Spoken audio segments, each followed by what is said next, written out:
Hello dear students, good morning.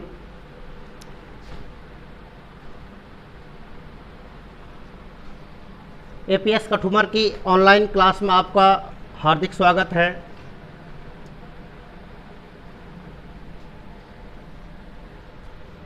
तो कल की वीडियो में आपने जान लिया था कि मेंडल ने मटर के पादप का चयन अपने प्रयोग के लिए क्यों किया। मेंडलवाद की पुनर्खोजकर्ताओं के बारे में जानकारी प्राप्त की थी। आपने जाना था कि ऑस्ट्रिया के एरिक वॉन शेरमैक, हॉलैंड के ह्यूगो डिब्रीज, जर्मनी के कार्ल कॉरेंस ठीक उन्हीं निष्कर्षों पर पहुंचे जिन पर कभी मेंडल पहुंचा था। इसलिए इन तीनों वैज्ञानिकों को मेंडलवाद के पुनर्खोजकर्ता के रूप में जानते हैं। मटर के पादप की उपयुक्तता बताई थी मेंडलीय प्रयोगों के लिए। थोड़ा जिक्र किया था मेंडल की सफलता के कारणों के बारे में भी अपन ने चर्चा की थी। आनुवंशिक शब्दावली की तरफ गए थे लास्ट में, कल की क्लास जब चल रही थी अपनी। आनुवंशिक शब्दावली में 2-3 डेफिनेशंस मैंने आपको बताई थी। जैसे जीन के बारे में बताया था, युग्म विकल्पी के बारे में बताया था। आइए एक बार पुनः शुरू से आनुवंशिक शब्दावली की इन डेफिनेशंसों पर गौर करते हैं और पढ़ते हैं। तो इसमें पहली है आपकी जीन।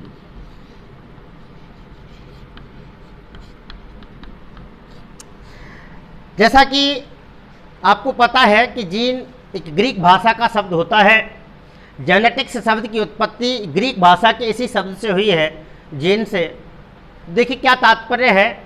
एक लक्षण को नियंत्रित करने वाले आनुवंशिक कारक को क्या कहते हैं? जीन कहते हैं। चलो लिख देता हूं मैं, आप भी नोट्स बनाते चले साथ साथ। एक लक्षण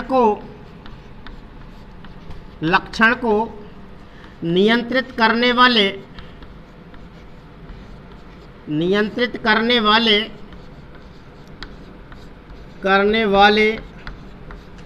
आनुवंशिक कारक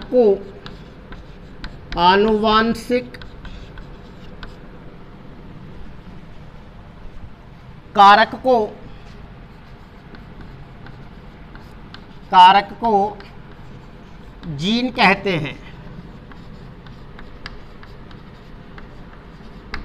अब मेंडल के ज़माने में जीन तो थे नहीं, क्या कहा जाता था? इनको कारक कहा जाता था। तो एक लक्षण को नियंत्रित करने वाला आनुवंशिक जो इकाई होती है उसको क्या कहते हैं? जीन कहते हैं। आनुवंशिक कारक को क्या कहा जाता है? जीन कहा जाता है। कल एक और छोटी सी परिभाषा बताई थी मैंने आपको कि डीएनए के क्रियात्मक खंड को क्या कहते हैं? जीन कहते हैं। डीएनए के एक अणु से मिलकर के जो संरचना बनती है ना बच्चों, वो क्या कहलाती है? पता होगा आपको, क्रोमोसोम्स, गुणसूत्र कहलाती है। डीएनए के एक अणु से मिलकर के बनी संरचना को क्या कहते हैं? गुणसूत्र कहते हैं। और डीएनए का क्रियात्मक खंड क्या कहलाता है? जीन कहलाता है। ये जीन गुणसूत्रों पर रैखिक क्रम में व्यवस्थित होते हैं और गुणों को धारित कर एक पीढ़ी से दूसरी पीढ़ी में पहुंचाने का क्या करते हैं? कार्य करते हैं। तो ये परिभाषा भी आप यहां से याद रख सकते हैं।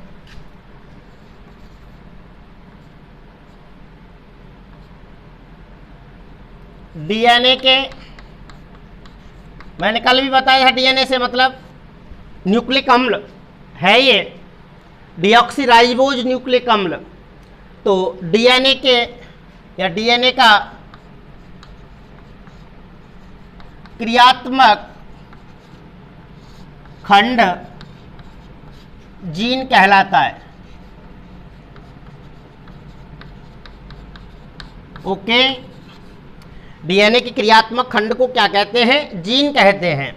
तो दोनों परिभाषाएं ठीक हैं अपनी जगह पे, आप कोई सी भी इनमें से याद रख सकते हैं। दूसरी परिभाषा बताई थी आपको, या दूसरा क्रम है अपना युग्म विकल्पी। युग्म विकल्पी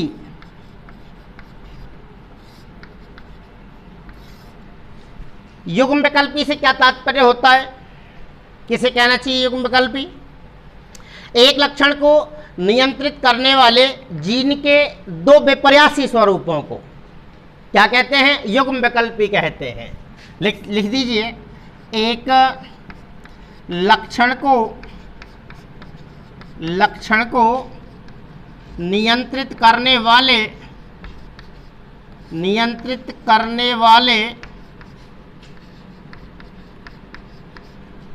जीन के दो विपर्यासी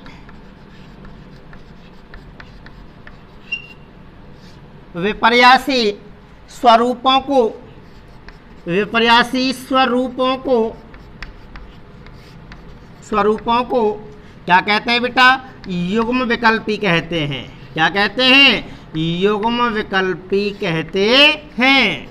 किसको कहते हैं युग्म विकल्पी? एक लक्षण को नियंत्रित करने वाले जीन के दो विपर्यासी स्वरूपों को क्या कहते हैं? अपन युग्म विकल्पी कहते हैं। एक बार और, एक लक्षण को नियंत्रित करने वाले जीन के दो विपर्यासी स्वरूपों को क्या कहा जाता है? युग्म विकल्पी कहा जाता है। नेक्स्ट देखिए, समयुग्मजी।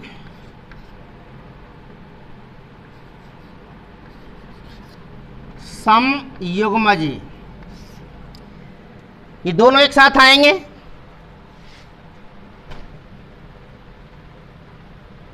एक समयुग्मजी आएगा, एक विषम युग्मजी आएगा। देखिए, युग्मजी का मतलब दोनों में क्या है? समान है। डिफरेंट जो है वो किसका है?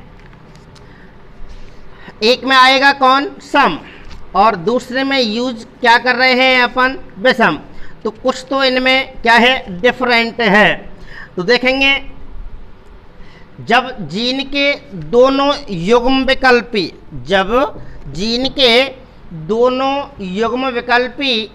समान हो, जब जीन के दोनों युग्म विकल्पी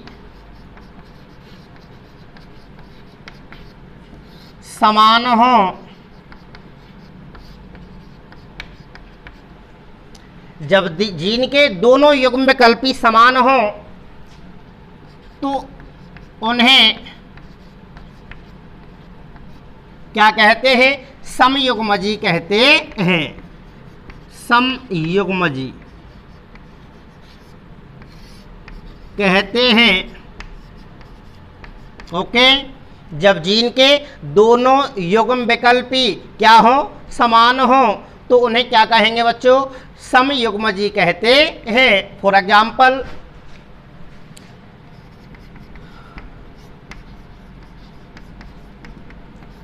देखिए, जैसे कैपिटल टी, दोनों युग्म विकल्पी कैसे हैं? समान है। ये भी कैपिटल टी है, ये भी कैपिटल टी है। स्मॉल टी, दोनों युग्म विकल्पी कैसे हैं? समान है। तो क्या कहेंगे इसको? समयुग्मजी कहेंगे।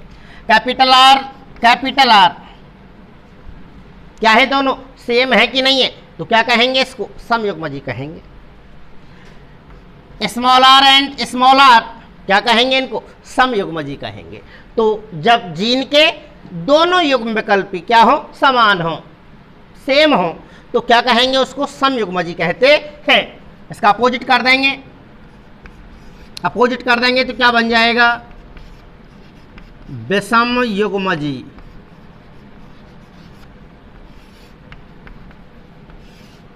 इसका बिल्कुल अपोजिट कर दीजिए। क्या बनेगा इसका अपोजिट? जब जीन के दोनों युग्म विकल्पी क्या हो? असमान हो, तो उन्हें क्या कहते हैं? विषम युग्मजी कहते हैं। जब जीन के दोनों युग्म विकल्पी असमान हो, यानी कि अलग अलग हो, भिन्न भिन्न हो, तो उन्हें क्या कहा जाता है? विषम युग्मजी कहा जाता है। चलिए लिख देते हैं, जब जीन के दोनों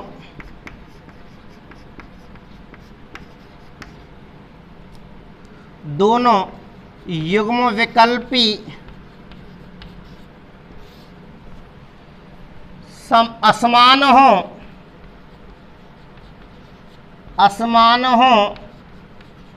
तो उन्हें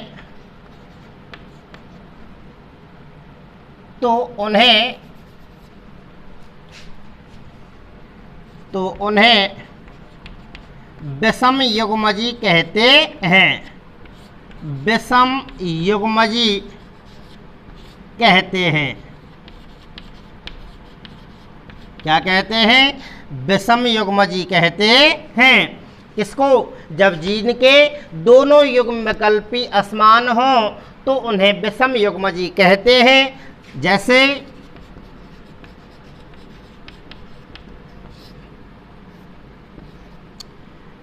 capital T and small T, दोनों विकल्पी क्या हो गए? अलग अलग हो गए। Capital R and small R दोनों क्या हो गए? अलग अलग हो गए विकल्पी। तो जब विकल्पी समान हो तो समयुग्मजी और विकल्पी अलग अलग हो तो क्या कहेंगे? उसको विषम युग्मजी कहा जाता है। It's okay. नेक्स्ट देखिए,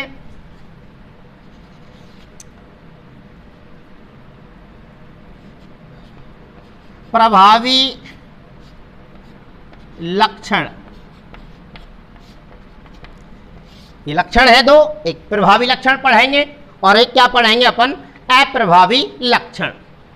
तो देखिए क्या मतलब है प्रभावी लक्षण से। इनमें से जो लक्षण अपने आप को अभिव्यक्त करता है, प्रदर्शित करता है, अपने आप को प्रकट करता है, दूसरे को छिपा देता है, उसको प्रकट होने से रोक लेता है, तो ऐसे लक्षण को क्या कहते हैं?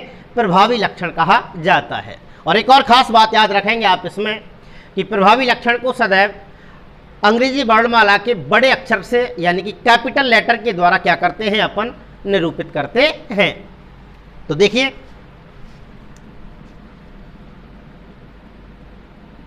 वह लक्षण जो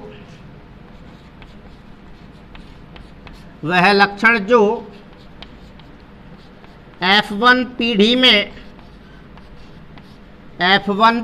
में अपने आप को अभिव्यक्त करता है, अभिव्यक्त यानी कि प्रकट करता है,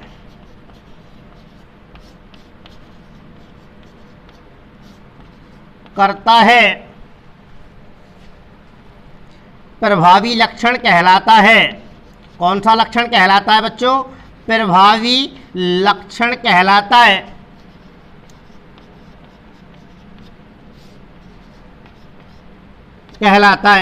इसे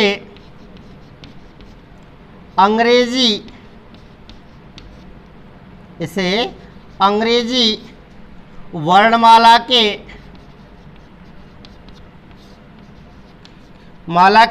बड़े अक्षर से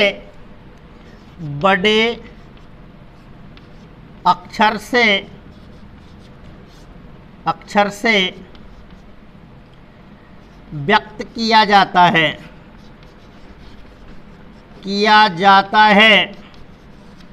फॉर एग्जाम्पल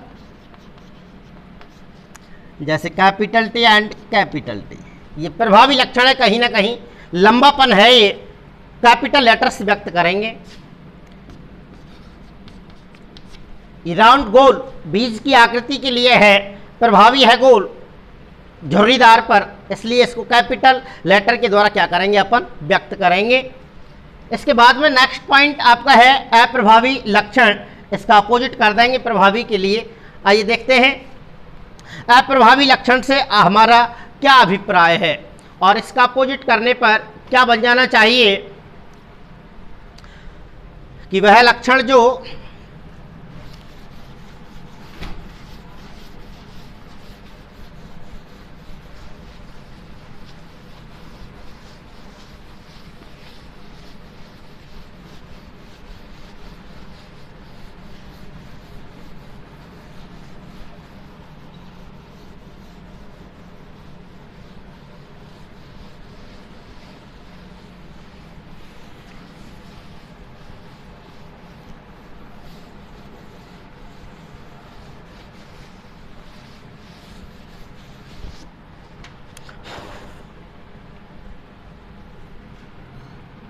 नेक्स्ट पॉइंट है आपकी अप्रभावी लक्षण।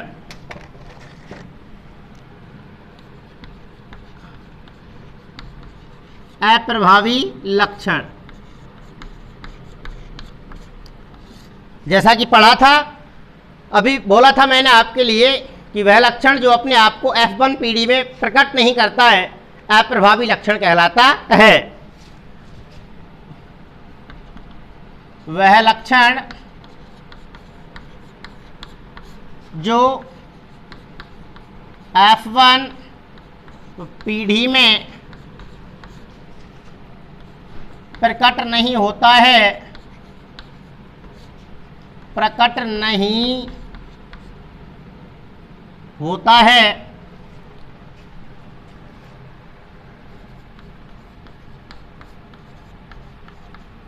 अप्रभावी लक्षण कहलाता है। अप्रभावी लक्षण कहलाता है।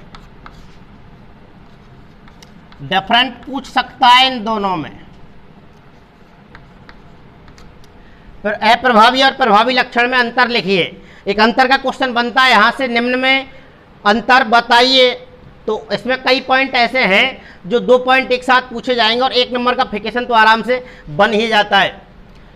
तो वह लक्षण जो F1 पीढ़ी में प्रकट नहीं होता है अप्रभावी लक्षण कहलाता है। इसे छोटे अक्षर से व्यक्त किया जाता है, छोटे अक्षर से व्यक्त करते हैं, छोटे अक्षर से व्यक्त करते हैं, स्मॉल लेटर के द्वारा ऐसे व्यक्त किया जाता है, जैसे small T and small T. ये अप्रभावी लक्षण है। नेक्स्ट पॉइंट है आपकी, 2 अनुपात पढ़ेंगे। लक्षण प्रारूप और इसके नेक्स्ट पढ़ेंगे अपन जीन प्रारूप। अच्छे पॉइंट्स हैं ये दोनों, फिनोटाइप एंड जीनोटाइप। इंग्लिश में कहें तो ये फिनोटाइप और जीन प्रारूप का मतलब है जीनोटाइप। तो देखिए लक्षण प्रारूप से क्या मतलब है। किसी जीव की जो बाह्य प्रतीति होती है ना, कोई जीव हमें बाहर से देखने पर कैसा लग रहा है, जैसे कि किसी एक फील्ड की बात करें, उसमें जो भी फसल बो रखी है उसको यदि देखा जाएगा बाहर से, क्योंकि अंदर हर पेड़ की बारीकी से नहीं देखा जा सकता है। हर पेड़ की जांच कर सकते हैं क्या? नहीं कर सकते हैं। तो जैसे उसको बाहर से देखा जाएगा तो देखने में जो कम हाइट वाले पौधे होंगे उनको बड़ी हाइट वाले पौधे क्या है दबा लेंगे, तो वो हमें दिखाई नहीं दे पाएंगे। तो जो बाह्य प्रतीति होती है ना किसी जीव की, या फिर ऐसे कहूँ मैं कि किसी जीव की बाह्य संरचना को उसका क्या कहते हैं अपन, लक्षण प्रारूप या जीन प्रारूप कहते हैं। किसी जीव की आकार की जो होती है ना, जैसे वो बाहर से दिखाई देती है ना, तो उसको क्या कहते हैं, उसका लक्षण प्रारूप कहा जाता है। देखिए लिख देता हूं मैं, किसी जीव की बाह्य प्रतीति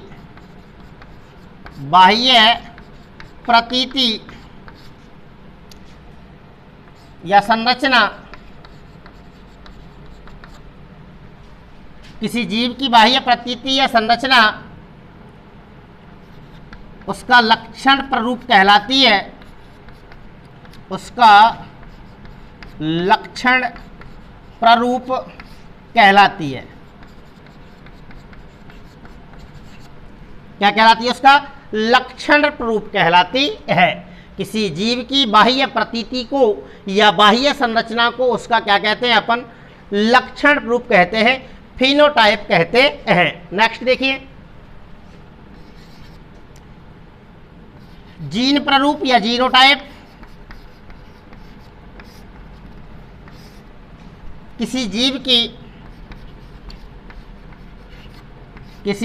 की आनुवंशिकीय रचना को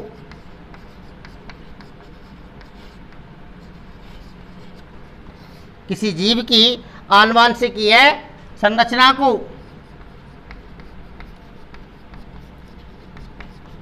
आनुवंशिकीय संरचना को, किसी जीव की आनुवंशिकीय संरचना को उसका जीन प्ररूप कहते हैं। क्या कहते हैं? जीन प्ररूप कहते हैं। किसी जीव की आनुवंशिकीय संरचना को उसका जीन प्ररूप कहते हैं। पर यहाँ पर देखिए एक न्यू क्वेश्चन बनता है और बढ़िया बनता है। लक्षण प्ररूप और जीन प्ररूप में अंतर बताइए। Right the different. किस किस में डिफरेंट पूछना चाहता है वो? फिनोटाइप एंड जीनोटाइप, तुलनात्मक अंतर पूछना चाहता है। तो देखिए कई अंतर हो सकते हैं यहाँ से। लक्षण प्ररूप और जीन प्ररूप, एक तो ये अर्थगत अंतर हो गया डेफिनेशन वाला। क्या कहेंगे आप कि किसी जीव की बाह्य प्रतीति को क्या कहते हैं? उसका लक्षण प्ररूप कहते हैं, या बाह्य संरचना को उसका क्या कहते हैं? अपन लक्षण प्ररूप कहते हैं। और इधर लिखेंगे आप क्या? किसी जीव की आनुवंशिकीय संरचना को, किसी जीव की आनुवंशिकीय संरचना को उसका क्या कहते हैं? अपन जीन प्ररूप कहते हैं। दूसरा डिफरेंट क्या बनता है? एक तो ये हो ही गया, ये बाह्य संरचना को कहेंगे यहाँ पर, और यहाँ पर आनुवंशिकीय संरचना को कहेंगे। नंबर दूसरी बात, किसी जीव का जो लक्षण प्ररूप होता है ना, वो समय या वातावरण के अनुरूप परिवर्तित हो सकता है। बिल्कुल होगा, चेंज आएगा इसमें। तो किसी सजीव का लक्षण प्ररूप जो होता है वो समय या पर्यावरण के अकॉर्डिंग क्या है? परिवर्तित होता है, बदलता है। ये परमानेंट होता है, इसमें कोई चेंज नहीं आता है। ये परमानेंट है, इसमें कभी कोई चेंज नहीं आएगा। तो ये बिल्कुल डिफरेंट होते हैं इनमें, लक्षण प्ररूप और जीन प्ररूप। ओके, नेक्स्ट देखिए।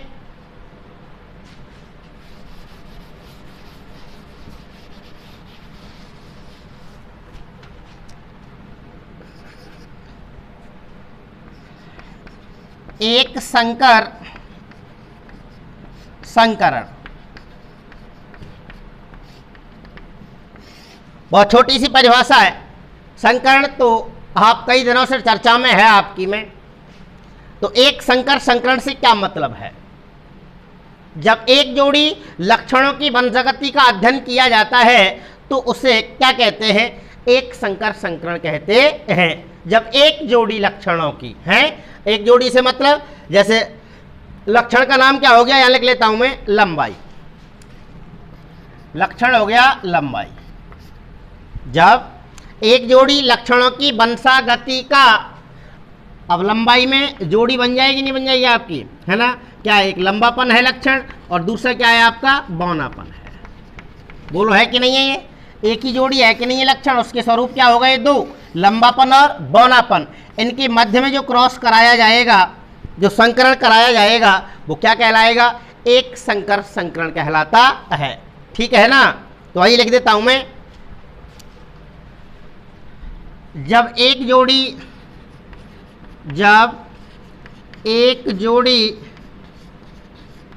लक्षणों की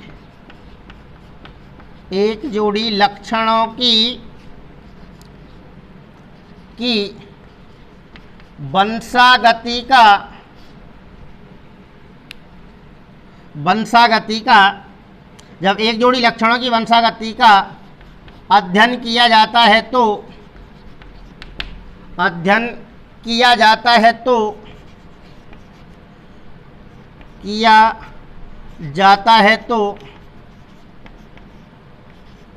तो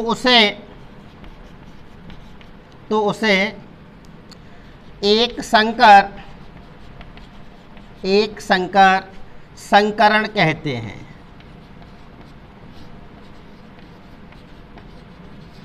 क्या कहते हैं उसको?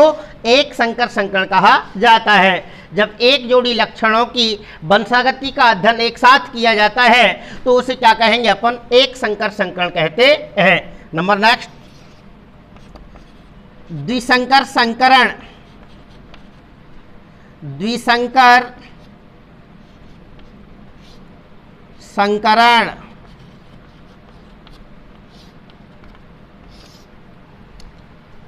संख्या बढ़ा दीजिए। जब एक संकर संकरण में अपन कितने लक्षणों की वंशागति देख रहे हैं, एक जोड़ी।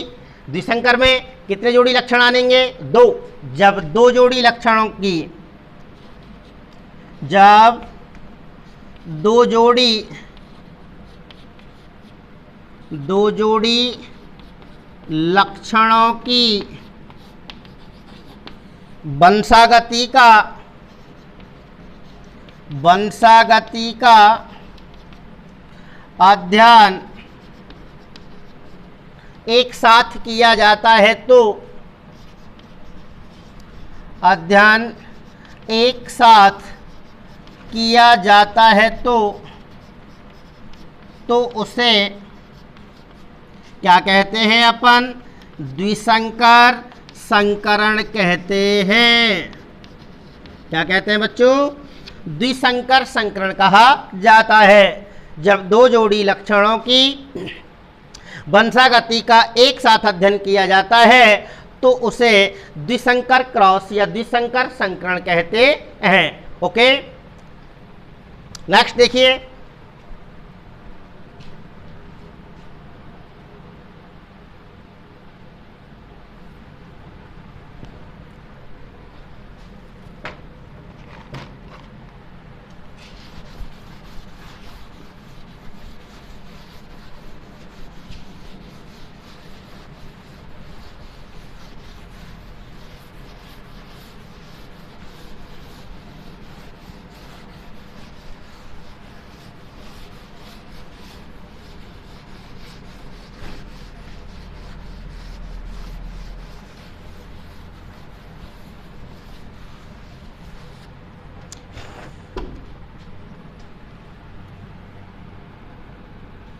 अगला है त्रिसंकर संकरण।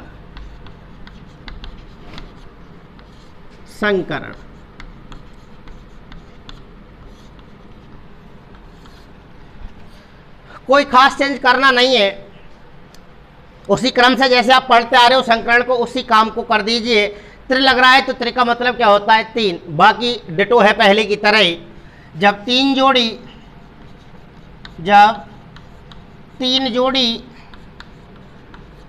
लक्षणों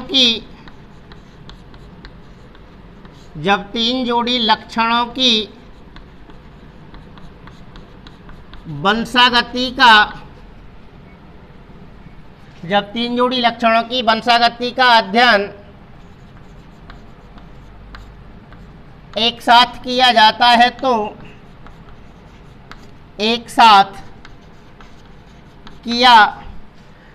है तो, जब तीन जोड़ी लक्षणों की वंशागति का अध्ययन एक साथ किया जाता है तो उसको क्या कहते हैं, त्रिसंकर संकरण कहते हैं। किया जाता है तो उसे त्रिसंकर संकरण कहते हैं।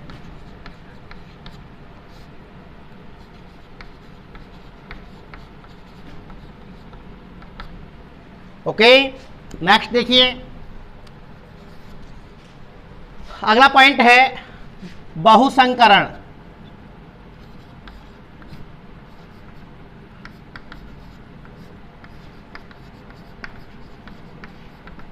बहुसंकर संकरण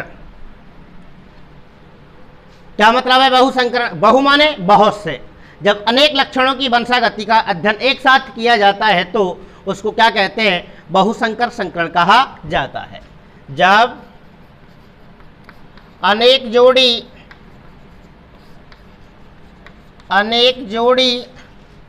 लक्षणों की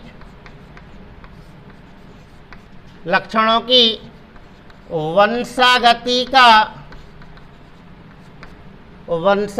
का अध्ययन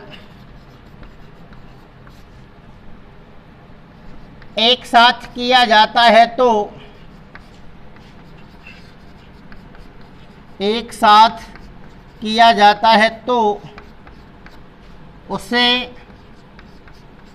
बहुसंकर कहते हैं, बहुसंकर संकरण कहते हैं। कहते हैं।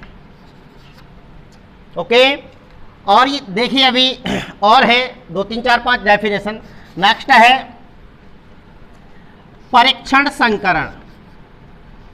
परीक्षण संकरण, संकरण, परीक्षण संकरण, परीक्षण हेतु अपनाया जाता है इसको। क्या तात्पर्य है परीक्षण संकरण से? जब F1 पीढ़ी के पादपों का क्रॉस, F1 पीढ़ी जो होती है उससे जो अपन को पादप प्राप्त होते हैं उनका क्रॉस जब अप्रभावी जनक वाले पौधे के साथ कराया जाता है। देखिए ये प्रभावी जनक है कैपिटल वाला, और स्मॉल वाला क्या कहलाता है? अप्रभावी जनक कहलाता है। यानी कि इनमें से ये तो है प्रभावी जनक और ये क्या है? अप्रभावी जनक। अभी आपकी समझ में थोड़ा आगे आएगी बात कि F1 पीढ़ी के पौधे कैसे होंगे। तो F1 पीढ़ी के जो पौधे होते हैं मैं आपको बता दूं शॉर्ट में यही कि यही वो सभी कैसे प्राप्त होते हैं? लंबे प्राप्त होते हैं। कैसे प्राप्त होते हैं? लंबे प्राप्त होते हैं वो F1 पीढ़ी के पौधे। तो इनके साथ यदि इसका क्रॉस कराया जाए, ये अप्रभावी जनक हुआ। आ रही होगी समझ में बात आपकी में? देखो जिसको कैपिटल से व्यक्त करते हैं, आपने लक्षणों में भी पढ़ा था कि प्रभावी लक्षण, जो लक्षण अपने आप को F1 पीढ़ी में प्रकट करता है वो क्या कहलाता है? प्रभावी लक्षण कहलाता है। और प्रभावी लक्षण को कैपिटल लेटर से व्यक्त करते हैं। तो देखिए ये कैपिटल लेटर्स बनाए हैं तो कैसा लक्षण है? ये प्रभावी लक्षण है। और ये कैसा है? अप्रभावी है ना। और F1 पीढ़ी में ये प्लांट्स अपन को प्राप्त होने हैं जो आगे आप देखेंगे चल करके। तो जब इनका क्रॉस इनके साथ करवाया जाता है तो उसको क्या कहते हैं? परीक्षण संकरण कहते हैं। आइए चलो लिख देते हैं इस बात को भी।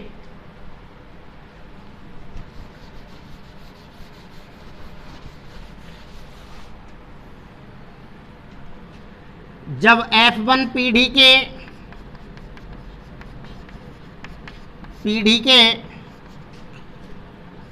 पौधों का क्रॉस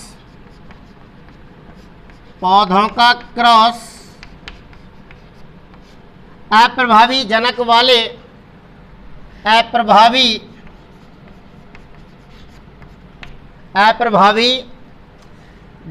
वाले जनक वाले पौधों के साथ कराया जाता है तो पौधों के साथ कराया जाता है तो उसे, जब F1 पीढ़ी के पौधों का क्रॉस अप्रभावी जनक वाले पौधों के साथ कराया जाता है तो उसे परीक्षण संकरण कहते हैं। क्या कहते हैं? परीक्षण संकरण कहते हैं। एक बार और, जब F1 पीढ़ी के पौधों का क्रॉस अप्रभावी जनक वाले पौधों के साथ कराया जाता है तो उसको क्या कहते हैं बच्चों? परीक्षण संकरण कहा जाता है। नंबर नेक्स्ट, संकर पूर्वज संकरण। संकर पूर्वज संकरण।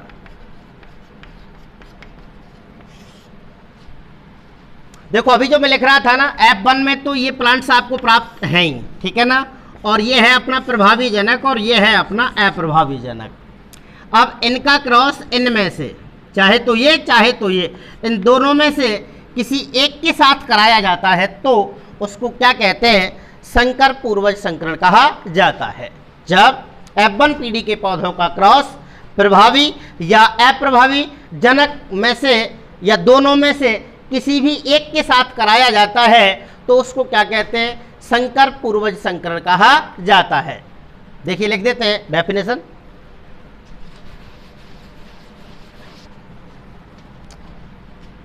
जब F1 पीढ़ी के पौधों का क्रॉस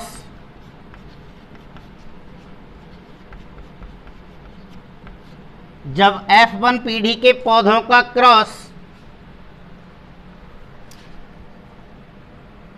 दोनों में से, जब F1 पीढ़ी के पौधों का क्रॉस दोनों जनकों में से, जनक दो हैं आपके पास, एक प्रभावी एक अप्रभावी। जब F1 पीढ़ी के पौधों का क्रॉस दोनों में से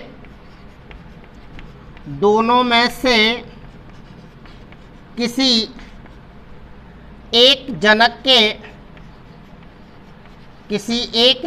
के साथ कराया जाता है तो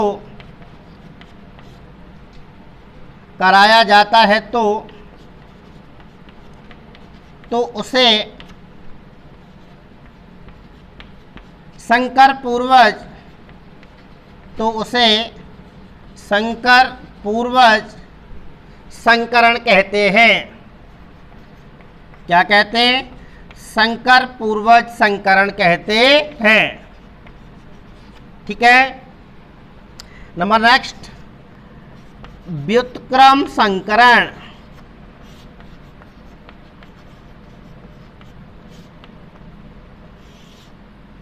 व्युत्क्रम संकरण यानी कि क्रॉस करना है यहाँ पे, किस तरीके से? व्युत्क्रम तरीके से, है ना। तो क्या मतलब होगा व्युत्क्रम संकरण से?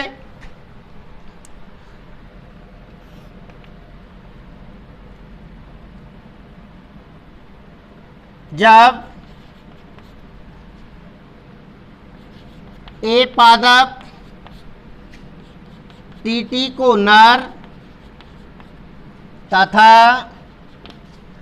बी पादप स्मॉल टी को मादा मानकर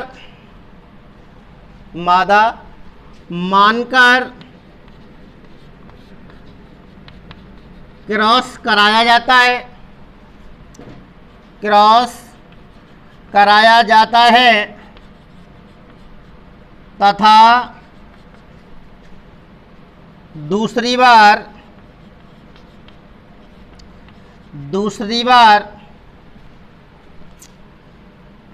बी पादप टीटी। अब देखिए व्युत्क्रम कैसे हो जाएगा। बी पादप टीटी क्या कहलाएगा यहाँ पे? नर तथा ए पादप टीटी को मादा मानकर क्रॉस कराया जाता है तो उसको क्या कहते हैं?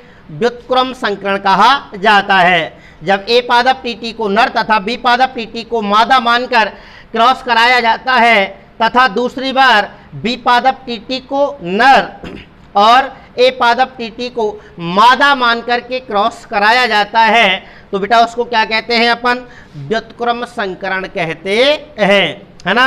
व्युत्क्रम संकरण कहा जाता है। तो ये संकरण से संबंधित सारी डेफिनेशंस हुई हैं आपकी। देखिए एक बार रिपीट कर देता हूँ बहुत जल्दी से, ताकि आपको याद करने में भी सुलभता रहे। कोरोना महामारी के कारण टाइम का बिल्कुल अभाव रहेगा, इसलिए आप भी बिल्कुल व्यस्त हो जाइएगा। बहुत जल्द याद हो जाएंगी डेफिनेशंस। एक संकर संकरण मतलब हुआ एक लक्षण की वंशागति का एक साथ अध्ययन करना। द्विसंकर संकरण दो लक्षणों की वंशागति का एक साथ अध्ययन किया जाना। त्रिसंकर संकरण तीन जोड़ी लक्षणों की वंशागति का एक साथ अध्ययन किया जाना। बहुसंकर संकरण अनेकों लक्षणों की वंशागति का एक साथ अध्ययन करना। उसके बाद बताया आपके लिए परीक्षण संकरण। जब F1 पीढ़ी के पौधों का क्रॉस अप्रभावी जनक वाले पौधों के साथ कराया जाता है तो उसको क्या कहते हैं बच्चों? परीक्षण संकरण कहा जाता है। ऐसे ही संकर पूर्वज संकरण बताया। जब F1 पीढ़ी के पौधों का क्रॉस किससे किया जाता है? दोनों में से किसी भी एक जनक के साथ कराया जाए, चाहे तो प्रभावी जनक के साथ चाहे तो अप्रभावी जनक के साथ, तो फिर उसको क्या कहते हैं? संकर पूर्वज संकरण कहा जाता है। और यह है फिर नेक्स्ट व्युत्क्रम संकरण के लिए। जब ए पादप टीटी को नर तथा बी पादप स्मॉल टी को मादा मान करके क्रॉस कराते हैं, फिर दूसरी बार में बी पादप टीटी को नर कह करके और ए पादप टीटी को मादा मानकर क्रॉस कराना क्या कहलाता है? व्युत्क्रम संकरण कहलाता है। क्लियर है concept? Okay, thank you all watching this video.